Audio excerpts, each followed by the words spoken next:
রাসূল শত বাধার মধ্যেও এই কলেমার দাওয়াত চালিয়ে যাচ্ছে। যেতে যেতে একটা পর্যায়ে যখন তারা বিভিন্ন আখ্যা দেওয়া শুরু করলো, নবীজির মনে তো স্বাভাবিক একটু কষ্ট পান। তো পাওয়ার পরও রসুলের এই মিশন, রসুলের এই কাজের গতিকে কেউ থামাইতে পারে না। এই অবস্থা দেখে আল্লাহ পাক রব্বুল আলামিন ওই সূরা কালামের ৩ নম্বর আয়াতটা নাযিল করলেন, ওয়া ইন্না লাকা লাআজরান গায়রা মামনুন। বন্ধু আমার, আপনাকে পাগল কই, আপনাকে অনেক ধরনের কথা বলে, মানুষ আপনার কাছে যায় না। ওগো রাসূল আমার, আপনি মানুষের সব বাধাকে উপেক্ষা করে আপনি সুন্দরভাবে মানুষের কাছে যাই এই কোরআনের কথাগুলো শোনা, এই কথাগুলো মানুষকে বলে, মানুষদেরকে কলেমার পথে নিয়ে আসে, মানুষদেরকে পরকালের দাওয়াত দেন। বন্ধু আমার, এত কষ্ট করার পরও যখন আপনি দাওয়াত অব্যাহত রেখেছেন, আপনি চালিয়ে যাচ্ছেন, আপনার জন্য নিয়ামতের আয়াতটা আমি নাযিল করলাম, ওয়া ইন্না লাকা লাআজরান গায়রা মামনুন। আমি এত বেশি নিয়ামত, এত বেশি প্রতিদান আমি আল্লাহ আপনার জন্য রেখেছি, যেটা হিসাব করা যাবে না। তাফসীরে ইবনে কাসিরের মধ্যে এই আয়াতে গায়রে মামনুন, গায়রা মামনুন, এই আয়াতের তাফসীরের ইবাদত হলো গায়রা মাহসুবিন, যেটা হিসাব করে শেষ করা যাবে না। বন্ধু আমার, আপনার জন্য আমি এত নিয়ামত রেখে দিয়েছি, আপনি যে কাজ চালিয়ে যাচ্ছেন, দিনের কাজ জেনে চালিয়ে যাচ্ছেন, আপনার জন্য আমি এত বড় নিয়ামত রেখেছি। এই নিয়ামত কিয়ামতের ময়দানে গণনা করে হিসাব করা যাবে না। এত বিশাল বড় নিয়ামত আমি আল্লাহ রাব্বুল আলামিন আপনার জন্য রেখে দিলাম। সুবহানাল্লাহ। তাইলে বোঝা গেল, যারা এই পৃথিবীতে এই কলেমার দাওয়াতের কাজ করে, যারা দ্বীনের কাজ করেন, তাদের জন্য আল্লাহ পাক কি বেহিসাব এবং তাদের জন্য কি নিয়ামত রেখেছেন। তার কারণ হলো আল্লাহর হাবিবের ইন্তেকালের পরে তো কিয়ামত পর্যন্ত এই পৃথিবীতে যারা এই কাজকে পৃথিবীতে চালিয়ে যাবেন, মানুষদেরকে দ্বীনের পথে আহ্বান করবেন, মানুষদেরকে আল্লাহর পথে যারা আহ্বান করবেন, এই আহ্বান ওয়ালাদের জন্য আল্লাহ বেগাইরে হিসাব এই নিয়ামতটা কিয়ামত পর্যন্ত প্রত্যেক মানুষের জন্য আল্লাহ পাক রেখে দিয়েছেন। যে এই কাজটা করবেন, এটা আলেম ওলামা হতে পারে, এটা সাধারণ মানুষও যদি হতে পারে। আপনি যদি মানুষদেরকে দ্বীনের দাওয়াত দেন, আপনি যদি একটা ভালো মানুষের সাথে সঙ্গ করেন, আপনার মানুষটা যদি ভালো হয়, আপনি যদি ভালো মানুষের সাথে বন্ধু করেন, এই বন্ধুর জন্য আপনার হাসরের দিন একটা নাজাতের উসিলা হয়ে যেতে পারে। এই জন্য কোরআনুল কারীমে আল্লাহ রাব্বুল আলামিন আরেকটা আয়াত নাযিল করলেন অন্য সূরার মধ্যে, সেখানে বললেন, আল আখিল্লাউ ইয়াউমা ইযিম বা'দুহুম লিবা'দিন আদুবুন ইল্লাল মুত্তাকিন। আল্লাহ বললেন, আল আখিল্লাউ ইয়াউমা ইযিম বা'দুহুম লিবা'দিন। হাসরের দিন, যেদিন কিয়ামত, যেদিন হাসরের দিন কায়েম হবে, কিয়ামতের ময়দান যেদিন কায়েম হবে, ওই দিন আলাখিল্লাউ ইয়াউমা ইযিন, দুনিয়ার সমস্ত ভাইগুলো, সেদিন বন্ধুগুলো, একে অপরের বন্ধুগুলো, একে অপরের সাথে বন্ধুত্ব করা বন্ধুর মানুষগুলো একে অপরের দুশমন হয়ে যাবে। কি হয়ে যাবে? দুশমন হয়ে যাবে, একে অপরের দুশমন হয়ে যাবে। আল আখিল্লাউ ইয়াউমা ইযিন বা'দুহুম লিবা'দিন আদুবুন। এই আদুবুন আরবিতে হলো দুশমন। একে অপরের বন্ধু হাসরের দিন দুশমন হয়ে যাবে। একে অপরের যারা বন্ধু হবে, ভাই হবে, ওই মানুষগুলো তোমার দুশমন হয়ে যাবে। কিন্তু আয়াতের শেষ ভাগে আল্লাহ বললেন, ইল্লাল মুত্তাকিন।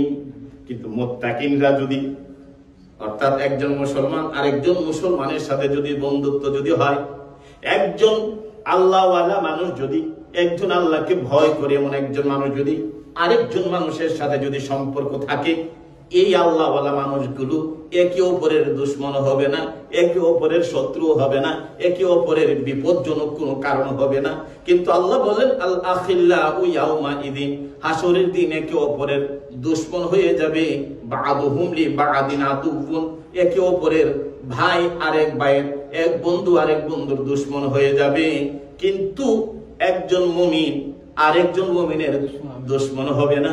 একজন মুত্তাকি ব্যক্তি আরেকজন মুত্তাকি ব্যক্তির সাথে যদি তার বন্ধুত্ব থাকে, ওই বন্ধু দুশমন হবে না।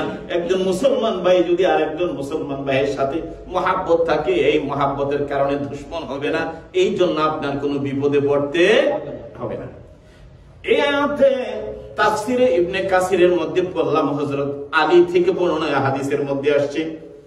হযরত আলী রাদিয়াল্লাহু তাআলা বর্ণনা করেন, হাসরের দিন অর্থাৎ একজন মুমিন ব্যক্তি, দুইজন মুমিন ছিল, দুইজন মুত্তাকি মুমিন ছিল, একজন অপরজন আল্লাহকে ভয় করতেন। দুই মুমিন বন্ধুর মধ্যে একজন মুমিন বন্ধু ইন্তেকাল করলো। কি করলো? ইন্তেকাল করলো। হযরত আলী থেকে বর্ণিত এই আয়াতের তাফসীর ইবনে কাসিরের মধ্যে এই ঘটনাটা নিয়ে আসছে, হাদিসটুকু নিয়ে আসছে। এক আল্লাহওয়ালা বন্ধু যে আল্লাহকে ভয় করত, তার আর একজন আল্লাহওয়ালা বন্ধু ছিল যার সাথে তার সম্পর্ক ছিল, গভীরতা ছিল, ভালোবাসা ছিল। ওই বন্ধু ইন্তেকাল করলেন, করার পরে হযরত আলী বলেন তার আমলগুলো দেখে আল্লাহ খুশি হয়ে গেলেন। ফেরেশতারা তাকে সালাম দিলেন, তার কবরকে আল্লাহ জান্নাতের বাগান বানিয়ে দিলেন। আর রূহকে বললেন তুমি আল্লাহর এই জান্নাতের বাগানের মধ্যে ঘুমাই থাকো, তুমি সেখানে থাকো। এই অবস্থায় রূহ আল্লাহর কাছে ফরিয়াদ করলেন, রব্বুল আলামিন, আমার এই তোমাকে তাকওয়া করার কারণে, তোমাকে ভয় করার কারণে আমাকে তুমি তুমি দান করেছো, তুমি জান্নাতের সুসংবাদ দিয়েছো, তুমি জান্নাতের নিয়ামত আমাকে দান করেছো। কিন্তু আমার বন্ধু, আমি যারে অন্তর দিয়া ভালোবাসতাম, আমার এই বন্ধু তো জানে না আমার এই নিয়ামত যে তুমি আমাকে দান করছো। আল্লাহ তোমার কাছে ফরিয়াদ, আমি যেহেতু ইন্তেকাল করেছি, আমার ওই দুনিয়ার বন্ধুরে তুমি মৃত্যু পর্যন্ত তুমি দিনের উপর অটল রাখো, তারে জাহান্নামী বানাও না। হাসরের দিন আমাদেরকে একসাথে তুমি তোমার জান্নাতের মধ্যে তুমি জায়গা করে দিও। সুবহানাল্লাহ। হযরত আলী বলেন কিছুদিন পরে ওই মুমিন বন্ধু ইন্তেকাল করলেন। ইন্তেকাল করার পরে এবার দুটোটা রূহকে একসাথে দিলেন। দেওয়ার পরে আল্লাহ রাব্বুল আলামিনের সামনে বললেন তোমরা এক বন্ধু আর এক বন্ধুর প্রশংসা করা শুরু করো। সুবহানাল্লাহ। তোমরা তো দুনিয়াতে বন্ধু ছিলা, তোমরা আজকে এক বন্ধু আরেক বন্ধু প্রশংসা করো। এক বন্ধু আর এক বন্ধুর প্রশংসা করে। এক বন্ধু বলা শুরু করলো, আল্লাহ সে বড় ভালো বন্ধু আমার ছিল, আমার এই সব সময় সত্যের পথে সে আমাকে ডাকতো। সুবহানাল্লাহ। সত্যের পথে সে আমাকে ডাকতো। অসৎ কাজে যখন, কোন খারাপ কাজ যখন আমি করতে যাইতাম, ওই খারাপ কাজে যখন আমি রওনা হইতাম, আমার বন্ধু মুত্তাকি হওয়ার কারণে, নেককার হওয়ার কারণে আমাকে সব সময় বাধা দিয়া রাখতো। সুবহানাল্লাহ। আমি কোনো খারাপ কাজ করতে পারতাম না। আমাকে কোনো খারাপ কাজে যাওয়ার সময় হলে আমার দ্বারা কোনো ঘুষ প্রদান করা, ঘুষ দেওয়া, ঘুষ নেওয়া, ঘুষ খাওয়া, মানুষের সাথে খারাপ ব্যবহার করা, যত ধরনের খারাপ কাজ আছে আমি যখন করতাম, আমার বন্ধু এগুলো থেকে আমাকে বিরত রাখতো। আল্লাহ এমন ভালো বন্ধু আর পৃথিবীতে কেউ হতে পারে না। কি প্রশংসা করলো। আরেক বন্ধু বলল তুমি প্রশংসা করো, সেও বলল এমন ভালো বন্ধু কেউ হতে পারে না। আমি যখন গুনার কাজে লিপ্ত হতাম তখন আমাকে বাধা দিয়ে রাখতো, আমি যখন কোনো ভালো কাজ করতাম তখন আমাকে উদ্যত করতো, আল্লাহর দ্বীনের কাজের মধ্যে আমাকে উৎসাহ করতো। আল্লাহ এমন ভালো বন্ধু আর এই পৃথিবীতে কেউ হয় না। এই জন্য আমার ভাইরা কোরআনুল কারীমে আল্লাহ বলে দিলেন, ওয়া কুনু মা'আস সাদিকিন। তুমি যখন কোন মানুষের সাথে চলবা, আগে দেখবা বন্ধুর আচরণটা কি, বন্ধুর চরিত্র কেমন, বন্ধু ভালো মানুষ কিনা, বন্ধু খারাপ মানুষ। যদি ওই বন্ধুটা যদি তার চরিত্রের মধ্যে যদি খারাপ থাকে, এক সময় ভালো মানুষটারে টেনে টেনে খারাপের দিকে নিয়ে যাবে। বন্ধু যদি মদুদি হয়, এক সময় মদের নেশার মধ্যে ঢুকাই দিবে। বন্ধু যদি সিগারেট খাই, যেই বন্ধুর সাথে সম্পর্ক হলো, ভালো বন্ধুর সিগারেট না খাওয়া পর্যন্ত বন্ধ করবে না। যত খারাপ কাজ আছে ওই বন্ধুর প্রভাব তোমার মধ্যে আস্তে আস্তে পড়ে যাবে। আর এখন তো কত ধরনের বন্ধু চলছে। এই খ্রিস্টানদের কালচার গুলো বাংলাদেশে চলে গেছে। গত কিছুদিন আগে পত্রিকাতে বললাম বাংলাদেশে নাকি বন্ধু ডে হয়। ওই দিনে এক বন্ধু আরেক বন্ধুর ওয়াইফ গুলোরে তারা টাউশন করে পরিবর্তন করে নাউজুবিল্লাহ। কত প্রান্তে চলে গেছি, জাহান্নামের কত দ্বারে, একেবারে কত কাছে আমরা চলে গেছি। এগুলো ইন্টারনাল ভাবে যারা বাংলাদেশের এলিট পার্সন, যাদের নাম, যারা বড় লেভেলের, যারা ঢাকা বারানি আপনার গুলশানের মতো ওই সমস্ত মানুষগুলো এখন ওইভাবে আর খুশি নয়। এমন বন্ধু হয়েছে, বন্ধুর ওয়াইফের সাথে বন্ধুর ওয়াইফকে পরিবর্তন করে নাউজুবিল্লাহ মিন সাদিক। এটা এই দেশে আমি শুনেছি। আজকে মুসলমানরা এইগুলো আজকে দখল করা শুরু করেছে, নাউজুবিল্লাহ মিন সাদিক। এই জন্য আমার ভাইরা, কোরআনুল কারীম আল্লাহ জানিয়ে দিলেন, আল আখিল্লাউ ইয়াউমা ইদিন বা'দুহুম লিবা'দিন আদুউন। আল্লাহ বলেন এক ভাই আরেক ভাইয়ের দুশমন হয়ে যাবে, এক বন্ধু আরেক বন্ধুর দুশমন হয়ে যাবে হাসরের দিন। একমাত্র মুত্তাকি বন্ধু ছাড়া সবাই দুশমন হয়ে যাবে। কিন্তু তোমার বন্ধু যদি মুত্তাকি হয়, তোমার বন্ধু যদি আল্লাহওয়ালা হয়, তোমার বন্ধু যদি নেককার হয়, তোমার বন্ধু যদি দিনদার হয়, ওই বন্ধু তোমারে টান দিয়া ভালো কাজে রাখবে। জুমার দিন অনেকে আছে নামাজ পড়ার জন্য রওনা হয়েছে, বন্ধু হাতে ধরে করে চলো, জুমার নামাজের মতো একটা জিনিস, সেটা থেকে তোমাকে নিয়ে আরেক জায়গাতে নিয়ে আড্ডা দিয়ে সারাদিন নষ্ট করে দিল। নাউজুবিল্লাহ। বন্ধুর প্রভাবটা বড় বিশাল ভাবে মানুষের উপর চেপে পড়ে। এই জন্য কোরআনুল কারীম আল্লাহ বলছেন, ওয়াকুনু মা'আস সাদিকিন। যে বন্ধু সত্য কথা কয়, যে বন্ধু আল্লাহরে ভয় করে, যে বন্ধু মানুষদেরকে দ্বীনের কথা বলে, ওই বন্ধুর সাথে বন্ধুত্ব কইরো। যেমন তেমন মানুষের ফাঁদে পড়ো না, দুনিয়াও যাবে, আখিরাতও ধ্বংস হয়ে যাবে। এই জন্য এই কথাগুলো হৃদয় দেওয়া আপনার উপলব্ধি করতে হবে। গোটা জিন্দেগি শেষ করে দিয়েছেন, হঠাৎ করে এই কথাগুলো আপনার দিলের উপর প্রভাব পড়বে না। কারণ গুনাহ হইতে হইতে এই দিল তো অনেক গভীরে গিয়ে আছে, গুনার উপর দিয়ে তো কথা বেশে চলে যায়, আরেক কান দিয়ে বাইরে হয়ে যায়। এটা সহজে ঢুকানো যাবে না আপনার হৃদয়ের মধ্যে। দেখেন না, যারা অনেক সিগারেট খায়, তাদের কলিজার ফুসফুসের মধ্যে এত কালো দাগ পড়ে যায়, ডাক্তাররা এমআরটি করেও তার কলিজা বাইর করতে পারে না, তার ফুসফুস দেখে না, বলে এটা কোনটা। আমি এরকম দেখেছি এই দেশের মধ্যে, হসপিটালে গিয়েছে একজনের এরকম প্রবলেম হয়েছিল। বললো যে আমরা অনেক খোঁজাখুঁজি করার বড় কম্পিউটারে তার হার্ট আমরা পাই না, এত বিড়ি খাইছে জীবনে। তো এই জন্য মানুষ যখন গুনাহ করে, আল্লাহর হাবিব বলেন প্রত্যেকটা গুনার কারণে তার হার্টের মধ্যে, তার কলবের মধ্যে একটা দাগ পড়ে যায়। এই দাগ পড়তে এক সময় অনেক বড় ধরনের আকার ধারণ করে। আর ওই দাগওয়ালা মানুষটারে আপনি সহজে এক দুইটা কথা দিয়া তার কলিজার মধ্যে ঢুকাই দিবেন, নিমালস, এটা হয় না। তবে আস্তে আস্তে হয়। যেমন অনেক ভাইরা অনেক দূর দূরান্ত থেকে এই কথাগুলো শোনার জন্য চলে আসে। একদিন শুনে না, একদিন আসছিল একটু ভালো লাগছে, আরেকদিন দেখছি যে আরে আরেকটু ভালো লাগছে। এখন দেখা গেছে 1-1.5 ঘন্টা 2 ঘন্টা আগে অনেক ভাইরা অনেক দূর দূরান্ত থেকে চলে আসেন। এটা কোরআনের মহব্বত, আমার কথা শোনার জন্য না। এই কোরআনের কথাগুলো, রাসূলের হাদিসের কথাগুলো ভালো লাগে বিদায় আপনারা শত ব্যস্ততার মাঝে অনেক দূর দূরান্ত থেকে আপনারা চলে আসেন। যাই হোক, আল্লাহ পাক বলছেন, ওয়াকুনু মা'আস সাদিকিন। তোমরা ভালো মানুষের সাথে সম্পর্ক করো, খারাপ মানুষের সাথে যেও না।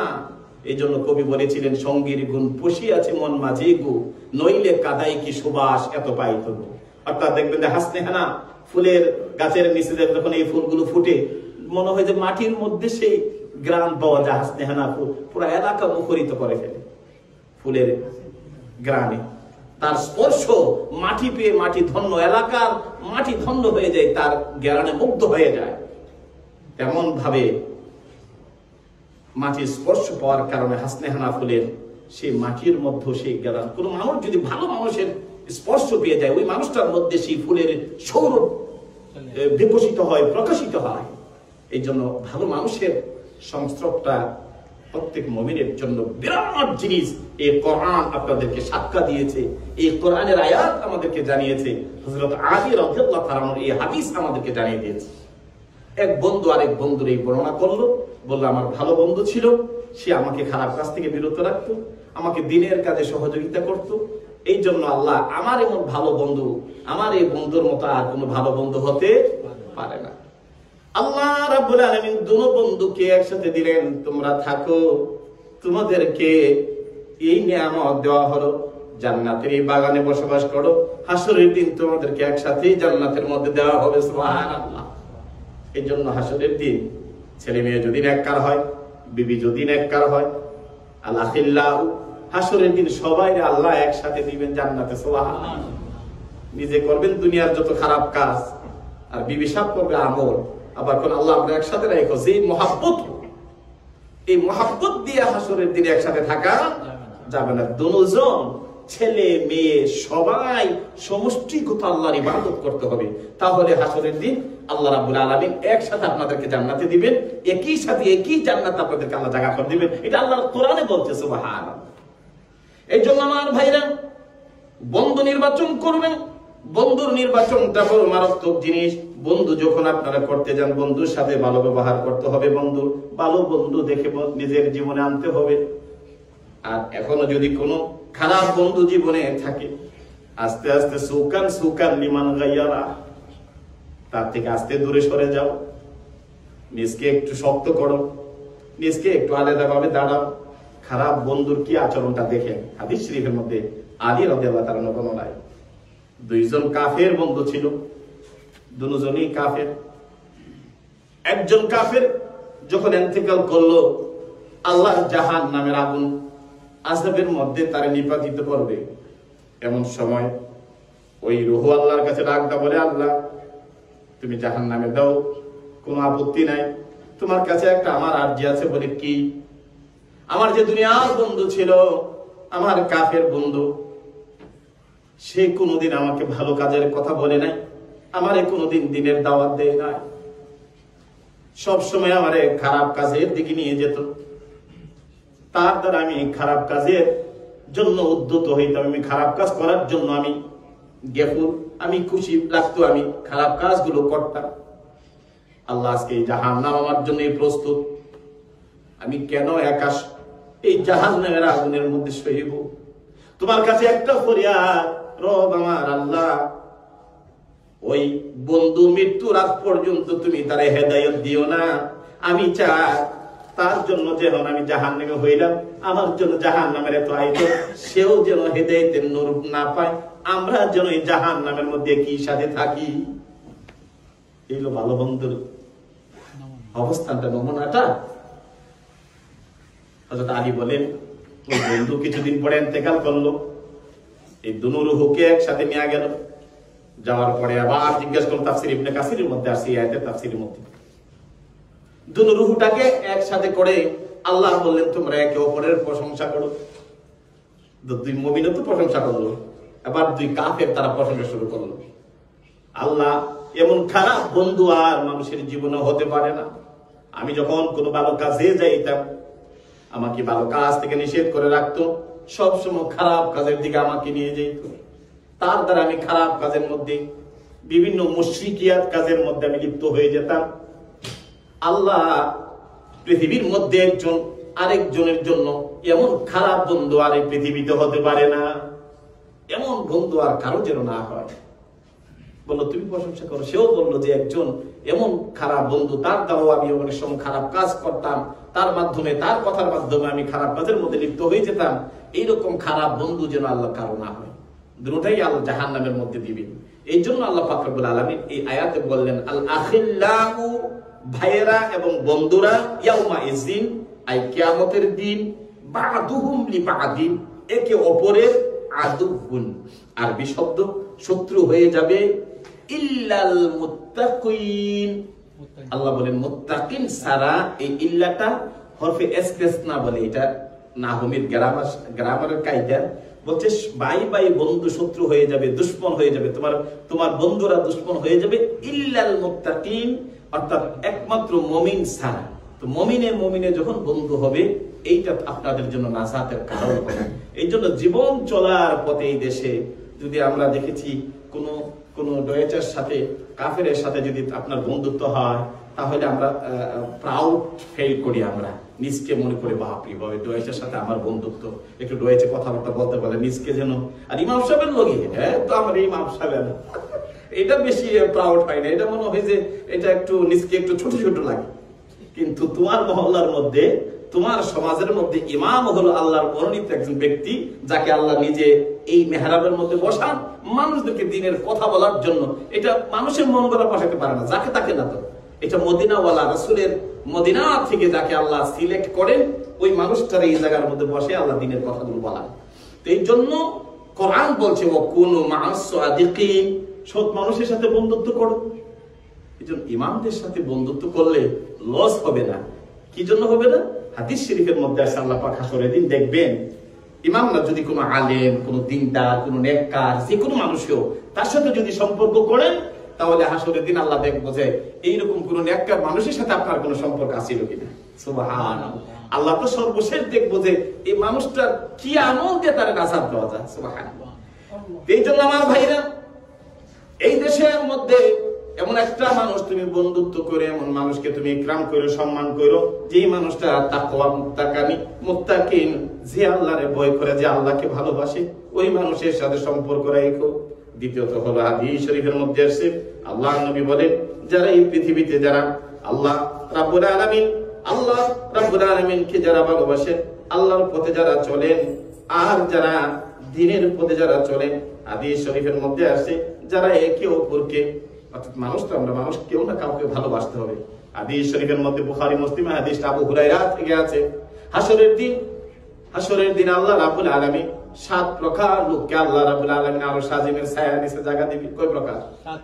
7 প্রকার লোক। এর মধ্যে এক প্রকার লোক হলো আল্লাহ রাব্বুল আলামিনের হাবিব বলেন আপনি যদি কোনো মানুষকে আল্লাহর জন্য যদি মহব্বত করেন, আল্লাহর জন্য যদি তারে ভালোবাসেন, আল্লাহর ওয়াস্তে যদি তারে বন্ধু বানান, আল্লাহ রাব্বুল আলামিন আল্লাহর ওয়াস্তে বানানো বন্ধুর কারণে, মুমিনরে বন্ধু বানানোর কারণে আল্লাহ পাকের আরশ আজিমের ছায়ার নিচে জায়গা করে দিবে। এজন্য আমার ভাইরা, একে অপরকে আমরা ভালোবাসবো কার জন্য? আল্লাহর সন্তুষ্টির জন্য। এই যে জাযা, প্রতিদান যে আল্লাহ পাক দিবেন, এই যে নিয়ামত, এই নিয়ামতের এই সম্মানটা আপনারা, যে হাদিসটা আপনাদের কাছে এনেছি, যে আল্লাহ রাব্বুল আলামিন আল্লাহর হাবিবকে বললেন যে আপনার জন্য ওয়া ইন্না লাকা লা আজরান গায়রা মামনুন, আমি এমন নিয়ামত আমি রেখে দিলাম, এমন পুরস্কার আমি আল্লাহ রেখে দিয়েছি যেটার পুরস্কার বর্ণনা করে শেষ করা যাবে না। কি জন্য? রাসূলের গুণটা আল্লাহ কি বললেন? যে এত বাধার পরে মানুষ আপনাকে পাগল বললো, মানুষ আপনাকে বিভিন্ন ধরনের কথা বললো, আর সব কথাকে রাসূল আপনি উপেক্ষা করে আপনি আল্লাহর দ্বীনের দাওয়াতের কাজ করে গিয়েছেন। এই জন্য আল্লাহ পাক রব্বুল আলামিন আপনাকে এই মহা পুরস্কার দিবেন। এই দ্বীনের কাজটা দুই বন্ধুর মধ্যে যারা করেছেন, দুইজন বন্ধু হয়েছে, এই বন্ধুর মধ্যে এক বন্ধু আরেক বন্ধুকে দ্বীনের কথা বলেছেন, দ্বীনের পথে রেখেছেন, আল্লাহর ভয়ের কথা বলেছেন।